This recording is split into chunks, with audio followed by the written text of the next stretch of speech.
Amenorrhoea అంటే menses రాకపోవటాన్ని amenorrhoea అంటాం. 11-12 ఏళ్ళప్పుడు ఏదైతే మెన్సెస్ అన్నది స్టార్ట్ అవ్వాలో మెనార్కే అంటాం. అంటే ఫస్ట్ మెన్సెస్ రావాల్సిన టైంలో అసలు మెన్సెస్ రాకపోవటం, దీన్ని మనం ప్రైమరీ ఎమెనోరియా అంటాం.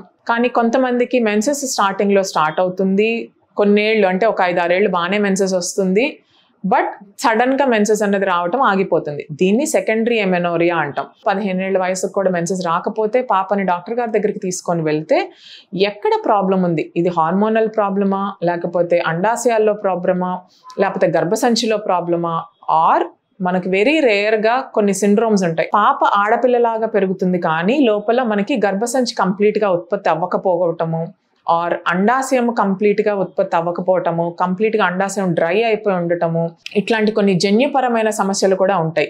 అదే ఒక ఏజ్ వరకు పీరియడ్ వచ్చి తర్వాత పీరియడ్ సడన్గా ఆగిపోయింది అంటే జన్యుపరమైన రూపాలన్నీ ఏమీ లేవు, ఇది ఎక్వైర్డ్ కాజ్ అంటాం. అంటే ఏదైనా hormone disturbance like PCOD, PCOS, thyroid problem వల్లనో, లేకపోతే గర్భసంచి లోపల పొరలో ప్రాబ్లం వల్ల రావటమో, లేకపోతే సడన్గా ఓవరీస్ అన్నవి పూర్తిగా ఎండిపోవటం వల్లనో ఇట్లాంటి ప్రాబ్లం వచ్చే ఛాన్సెస్ ఉంటాయి. సో దేనికి వచ్చింది అన్నది కాజ్ మనం ఫైండ్ అవుట్ చేస్తే దానికి తగ్గట్టుగా ట్రీట్మెంట్ ఉంటుంది. మీరు తీసుకునే అదే మందులు, అదే నాణ్యమైన మందులు మెడ్ ప్లస్ బ్రాండ్స్ పై సగం ధరకే.